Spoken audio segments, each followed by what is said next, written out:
Waiting since 57. I'm Adam. Good morning, everybody. It's raining in Cincinnati. It's the tears of a million Lions fans. It's hard times here, folks. Didn't feel good. Do I like night games like that? Answer no. Why? Because I get up at best at 5 o'clock a.m. Win or lose, I'm going to sleep poorly. So it wasn't a good feeling, especially coming off of that loss. Not fun. But I will say this, people. I've heard a wide range of things out there in the media. And I'm not just talking about going on X or Twitter or whatever you want to call it and seeing ridiculous takes. I'm talking about from some folks that do these things for a living. One of the things that I like doing with this podcast, what I enjoy about it is I do enjoy trying to break things down in a semi-rational way. It's difficult to do as a fan, right? It's difficult to do as a fan. It would have been nice to see the Lions knock off the Eagles. It was a game that really could have went either way. There was plenty of ugly on our side of the ball. A lot of good too, but we're going to be dipping into all of it. But first of all, just to get some perspective, let's take a look at what we are dealing with rest of season, what we're looking at playoff-wise.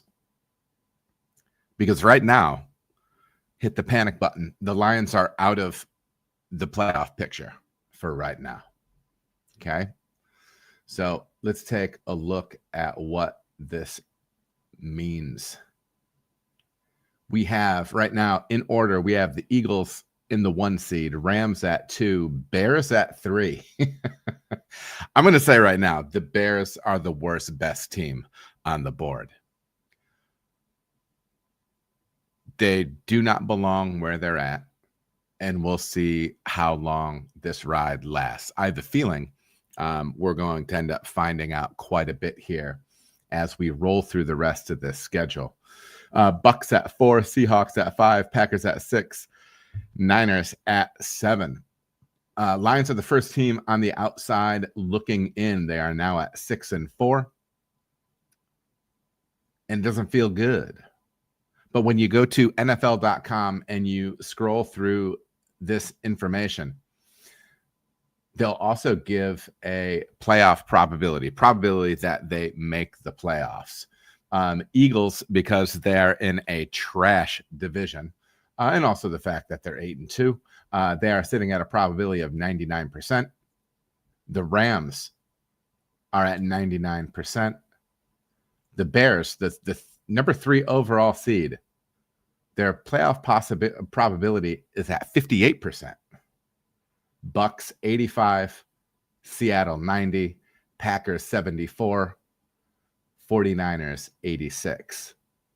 And then you get into the best of the rest here. And interestingly, the rest of the people that are falling outside of this picture, the highest probability of making the playoffs, other than the Lions, is the Panthers at 21%. But for some reason, the Lions are 20%, almost 20% more likely to make the playoffs. Their current playoff probability is at 74%.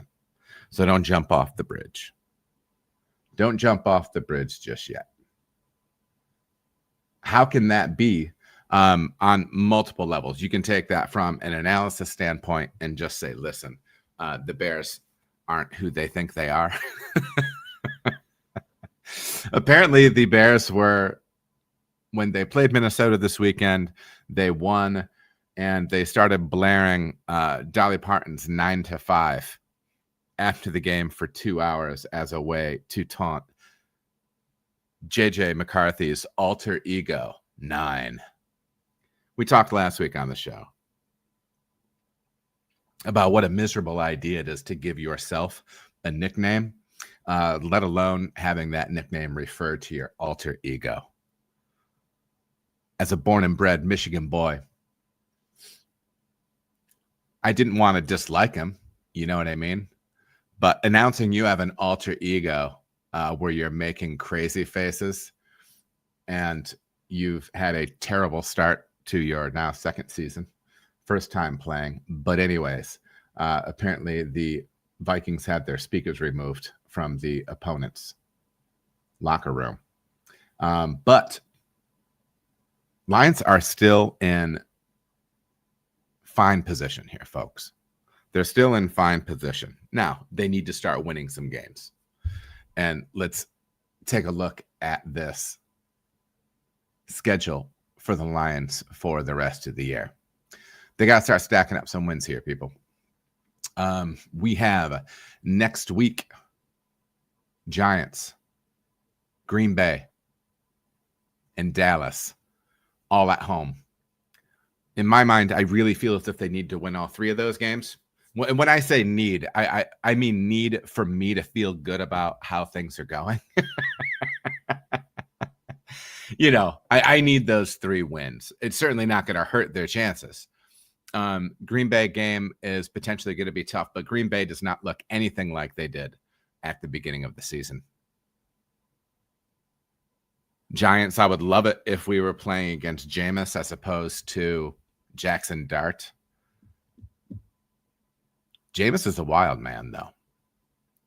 He's a wild man. But next week against New York should be a win. The Green Bay game is winnable. The Dallas game is winnable. The Rams are going to be tough. Rams are going to be very tough.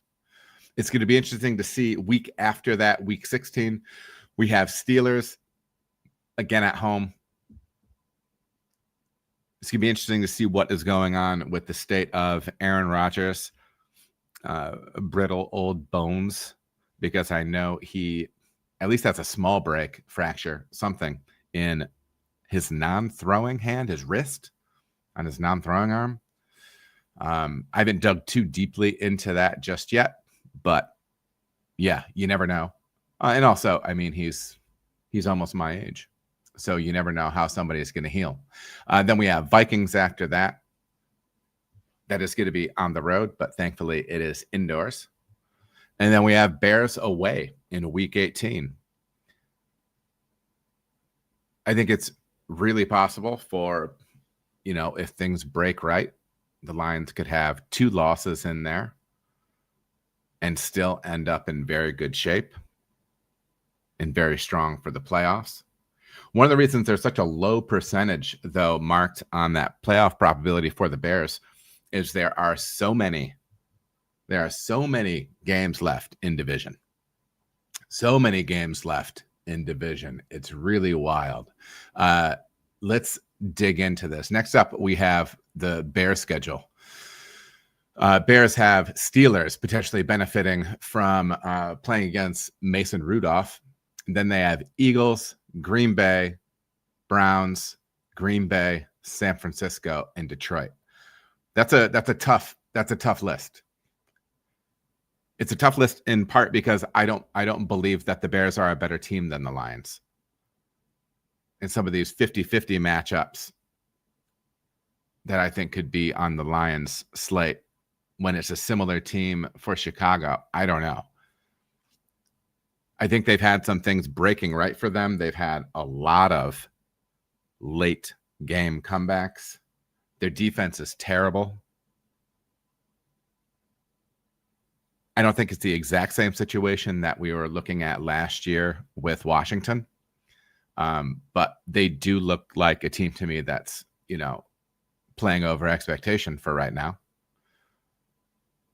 It'll be interesting to see what they end up doing, but I can see 3, 4, I could see 5 losses very easily on their remaining schedule. And of course, you could say the same thing about the Lions. But again, I don't think that the Bears are the team that, you know, some people that are really on the bandwagon might think they are. So we have that with the Bears. Packers schedule rest of season. This is the schedule picture that I like the least. that I was able to find. They're going to be looking at Vikings, Lions, Bears, Broncos, Bears, Baltimore, and Vikings. They've got a couple of tough matchups in there.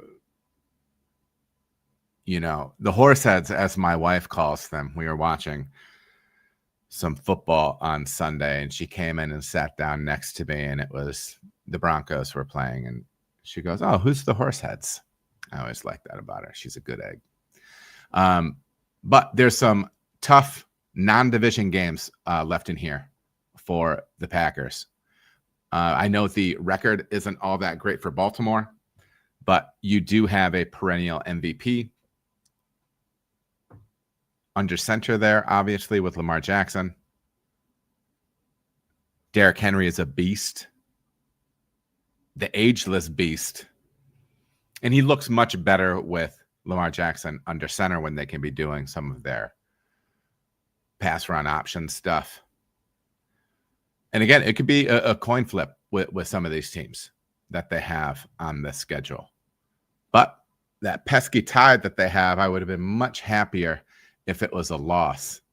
And we will look at Vikings right here, even though I think the Vikings are toast. The JJ McCarthy experience does not look good over there. It does not look good at all. Clark in the chat, welcome. Yes, indeed, the Eagles did fly. The Eagles did fly. They have a very talented team over there. We're going to be busting into it a little bit more deeply. But the Vikings have coming up. Oh, I even hate how they have this done. So the 16th, so they play Bears. Okay. Green Bay, Seattle tough, Washington, Cowboys, Giants, Lions, Green Bay. The remainder of their schedule does not look that bad, but they are further out than some of the other teams. And just really with how bad JJ McCarthy looks, I don't understand this. Somebody said today, I saw a comment today where they said that the Vikings should just cut JJ McCarthy and then re-sign him as a reclamation project so Kevin O'Connell can fix him. Made me laugh. But the guy doesn't look good. I watched some of that football game. He's missing wide receivers by a bunch, overthrowing, several yards short on some throws. And I'm not even talking about when he's getting hit. It looks wild right now. I'm not saying it can't turn around. And theoretically, Kevin O'Connell's the guy to do it, right? Because he was walking on water the couple of years before that. So yeah. Big picture, I do think, obviously, that it's not down the drain from a playoff standpoint. Would I be feeling much better if they had won that game? Yes. It is kind of a tale of, it's kind of two different stories here. Watching this Eagles Lions game, I was left wondering, am I watching bad offense or good defense? You know what I mean? Good defense or bad offense? Is that what was going on? Because the Eagles defense looked great. Lions defense looked great. And I mean, you can say what you want to about Philly, but they have, whether it's dysfunction or whatever, but they have a tremendous amount of talent on the offensive side. They have talent everywhere. The Eagles are a very well-built organization. A very well-built organization. But, what was it? That defense looked great. Offense didn't. I don't know. All that said and done, with as poorly as things went for the Lions, again, this was not a blowout. This was not a blowout. Like we said last week, when we hung 44, they're not going to score 44 points every week, and they're not going to score 9 points every week. I don't think there's a lot of 16-9 games left in this team. So to say that the play calling is a disaster, listen, Dan's always going to tell you that it's his fault. I do love listening to the pressers. I do love listening to his cliches, but he's always going to tell you that it was his fault. I don't think it was his fault that Jared Goff was wearing a glove inexplicably. I don't think it was his fault that Goff was as inaccurate as he was. I don't think it was his fault that Amon-Ra St. Brown dropped as many passes as he did. But that's what Dan's going to do. Again, this is just a data point. It's somewhere in between. They're not going to be the offense that scores 44 points every week because nobody does that. And they're not going to be a team that scores 9 points every week. Eagles have a loaded roster. After this week, looking at their defensive rankings, they are ranked number 1 overall with 18.1 points allowed per game. They are ranked number 1 with 288.6 yards per game allowed. It's a tough team to play against. It's on the road. All those things. These things happen. When the Bills lose to Miami, and maybe the Buffalo fans are saying this. Maybe the Buffalo fans are like, tear it down, burn it down. But we shouldn't be in that spot. We shouldn't be in that spot with this team because then they come back. How many touchdowns did Allen have this week? 6? Something insane. So, yeah. But it's a data point. Where did things go wrong offensively for us? We are 3 of 13 on third down and 0 for 5 on fourth. You're not going to win football games when you do that. We all know that. You are going to see people starting to chirp about the fourth downs. We'll dig into that a little bit later with some specific examples. You're not going to win like that. You're not going to win like that. The Lions are playing aggressive football, and it shouldn't surprise anyone. This is what they do. They do it all the time. And you kind of have to take it for what it is, because when the Lions go down and convert 3 fourth downs and break the opponent's back with a touchdown, everybody's happy. So you can't have it both ways, because Dan's going to keep calling the games like this. Very bad game for Jared Goff. You can see him gloved up here in this picture. What the deal was, apparently it was chilly. I don't want that to sound too catty, but it was chilly there. So he had these little gloves, and he was tugging at them nonstop. I don't know if you saw how often he was pulling on these gloves. It was driving me crazy.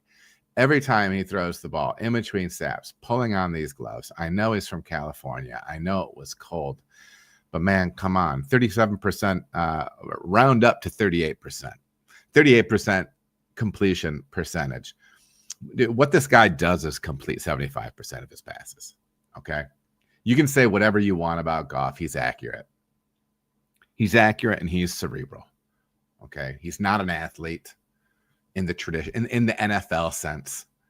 You know what I mean? I hate to sit here as, a guy that's probably 25 pounds overweight. I've had 2 knee surgeries and an Achilles done, and I'm saying the guy's not an athlete. That's not what I'm saying. But he is not athletic for the quarterback position. The reason he wore the gloves is because he said pregame they felt good. All right. I don't know, man. I think it was because you were cold. Okay. And you probably had a hard time gripping the ball in those colder weather conditions.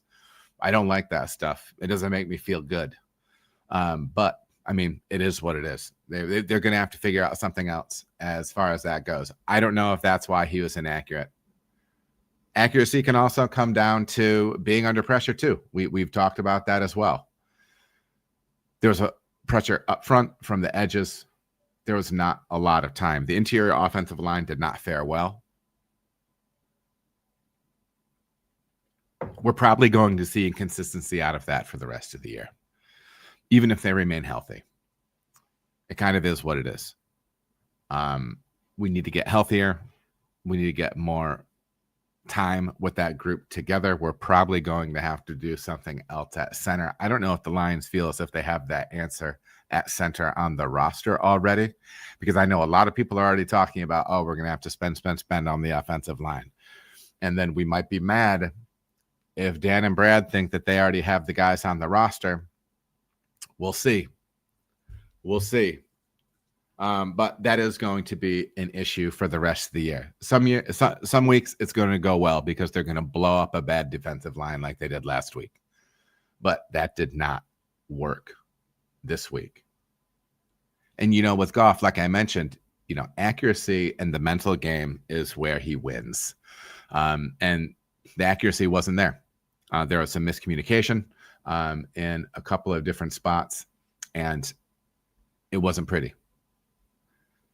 But if you do want to talk about some things that are pretty, let's talk about that Detroit defense. By and large, one of the things people always talk about when you're going up against the Eagles from a defensive standpoint. Cheers, Drunk with Buzz podcast. Good to see you in there. What people always talk about with the Eagles is how are defenses going to handle the tush push. One way you can handle the tush push is by not getting into third and fourth and short situations. And I think that by and large, the Lions defense did a very good job at preventing those things in the first place. That means they were getting the job done on first and second down. You can say, hey, Adam, they ran for, 148 yards as a team. They did, but they ran the ball 40 times. Okay, I believe the average was 3.7, 3.8. It wasn't like they were crushing us on the ground. Saquon Barkley, who is easily, in that conversation for this generation's best running back, 26 carries for 83 yards, 14 yards for his long run. They did not kill us on the ground. They ran the ball a ton. Okay, they did run the ball a ton, but it wasn't super productive. I was dropping my thought process here, folks. So by and large, getting the job done on first and second down. I will say, though, that, their starting field position was wild.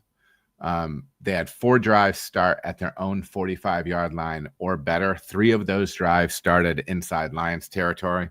One came off of the first drive tip pass from Goff. I heard some stuff after the game that the Eagles saw something in the film that was an arm angle thing or something like that, that they felt as if they would be able to tip passes from Goff. I don't know if that's just posturing or whatever. I do know Goff is very tall. You don't see a ton of passes get tipped from him. Generally, it's not a huge issue. Maybe they did see something. But again, up front, they have athletes. They have disruptive athletes up front on that defensive line. The Eagles do. I will say Dan put the defense under pressure consistently. When we look at that 0 for 5 on fourth down, the fake punt, Dan was putting the offense in a situation, in the defense in a situation where they were going to have some heavy lifting to do. And working against a very talented offense, they gave up 16 points. It's a very impressive game for Calvin Sheppard. This was something I didn't expect to see with Sheppard taking over. I've seen the Lions defense is playing better than they have under Aaron Glenn at any point. Maybe you can say that they're developing their talent. The talent's getting better. The players on that side of the ball are better. I'm fine with that. But Sheppard seems sharp to me, man. And I don't know how long he's going to want to be here, but you don't have to stack up too many years like this. If he comes back next year and the Lions defense plays at a very high level, he's going to be getting head coaching interviews. So we'll see. One of the things that stood out a little bit in this game, one of the things being reasonable and the other one being unreasonable. Oh, actually, I take that back. It's all unreasonable. That's my take. It is all unreasonable. We had a couple of penalties that we need to dip into. First of all, the pass interference call. Rocky Sin on A.J. Brown at the end of the game. Lions would have been able to get the ball back with a minute plus left on the clock with timeouts. This is not why the Lions lost the game. Don't do that. Don't do that to yourself. Don't be that fan. Be the fan that is irritated with the fact that we do not have quality officiating in crucial moments in this league. They have the technology in order to prevent things like this from happening, but it does not get used in that way. I understand, I don't want everything to be reviewed either, but on some level, plays like this are crazy.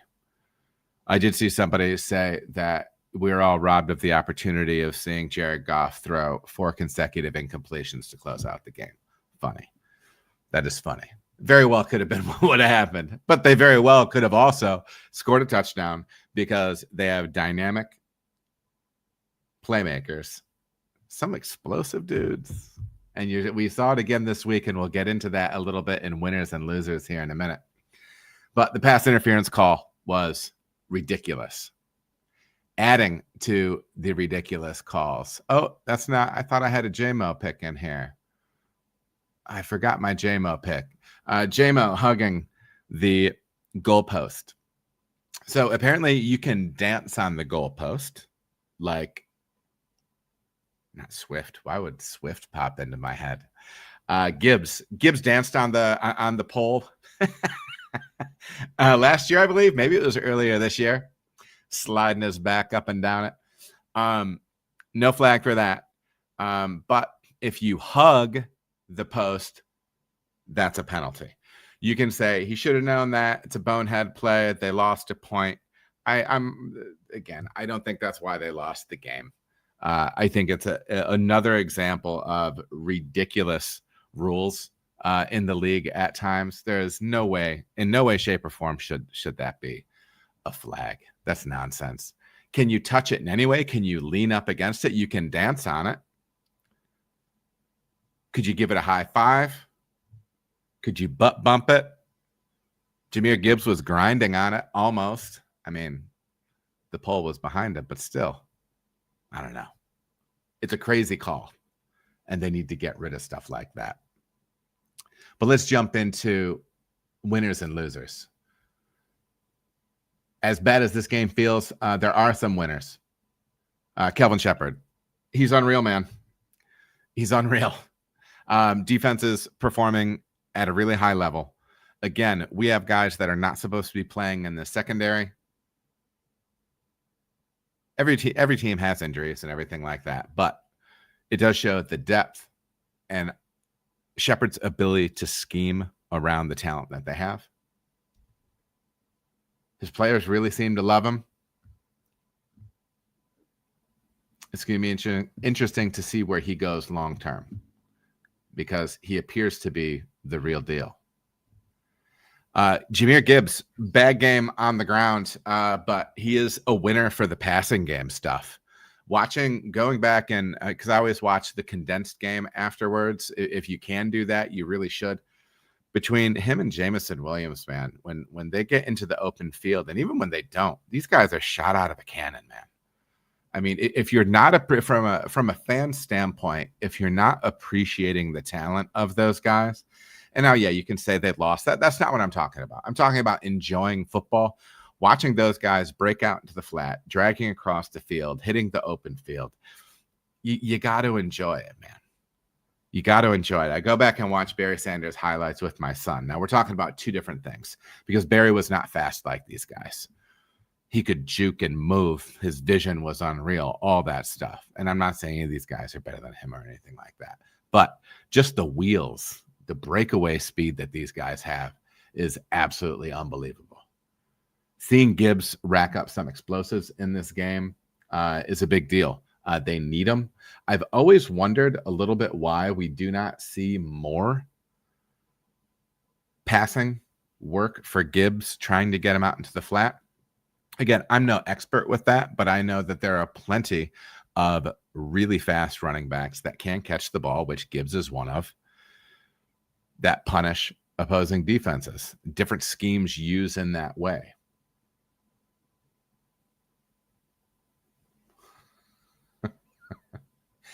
Rock, good to see you in the chat, man.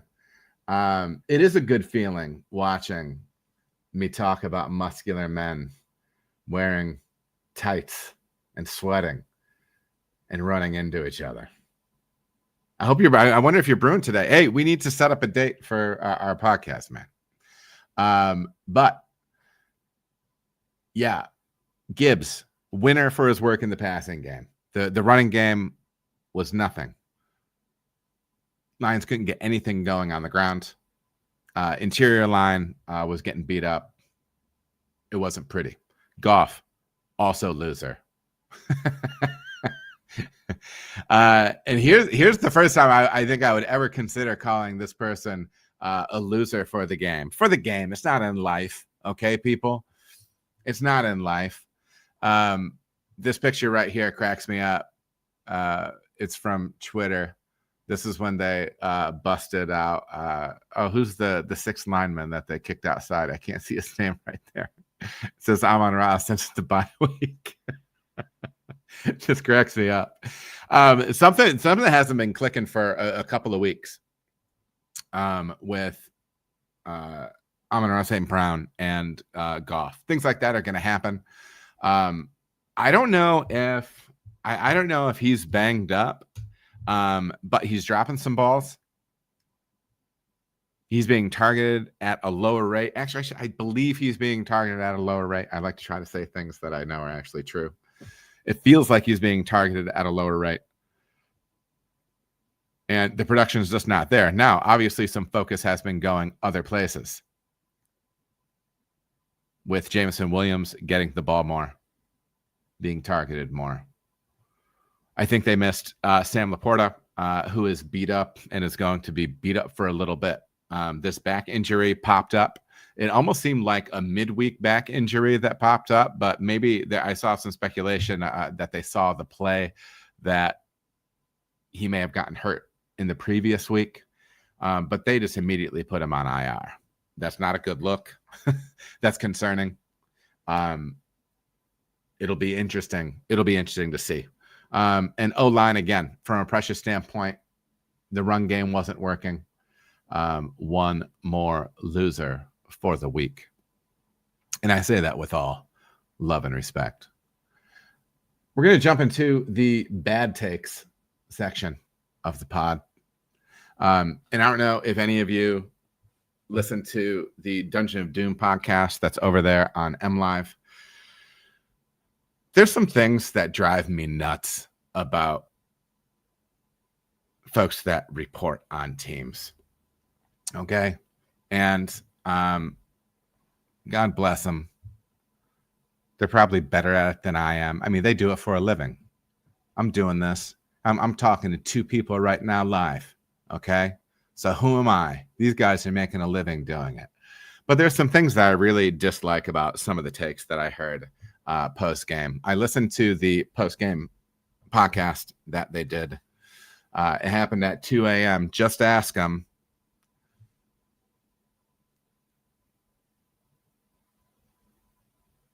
They went on to complain about the Lions game, and I get it.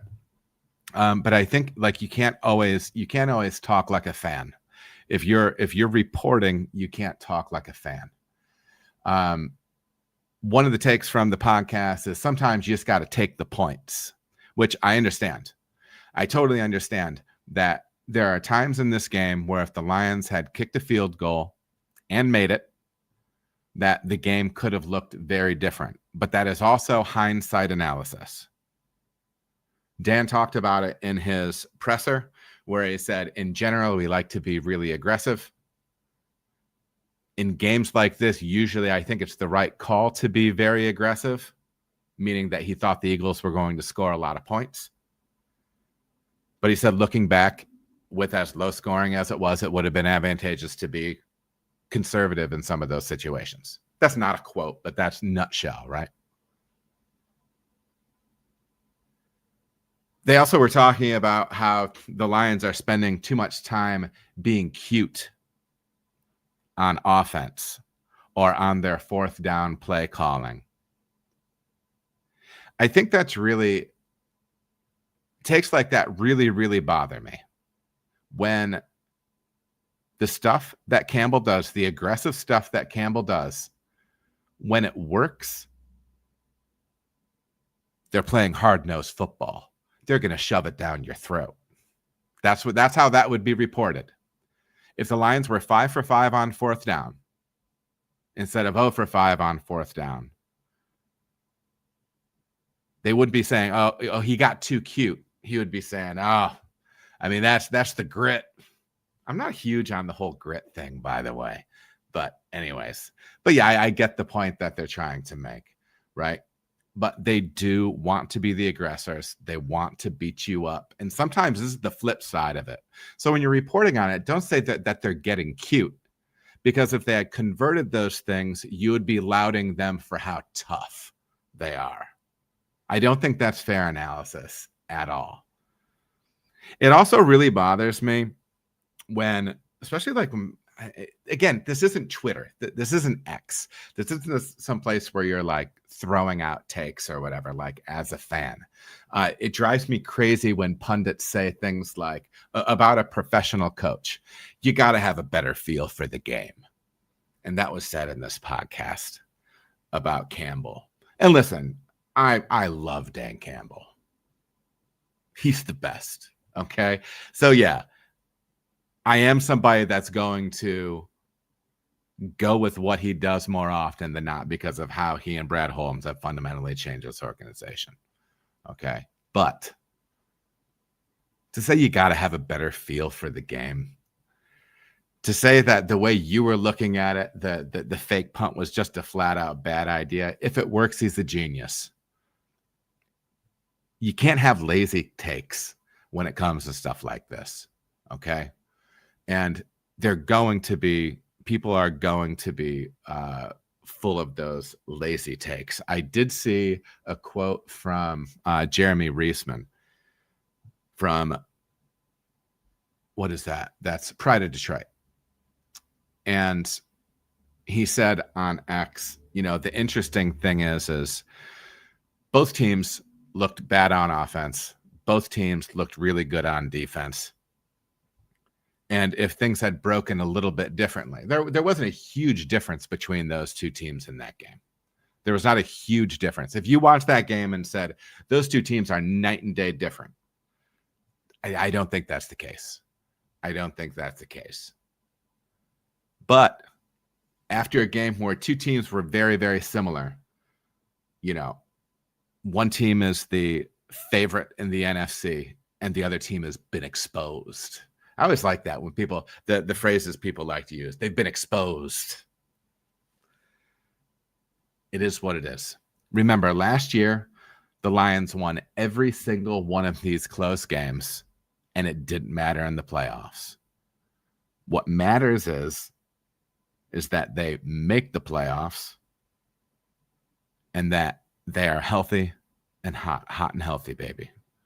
That's what I say over and over and over again. We've seen this plenty of times where it's the team that is hot and is healthy.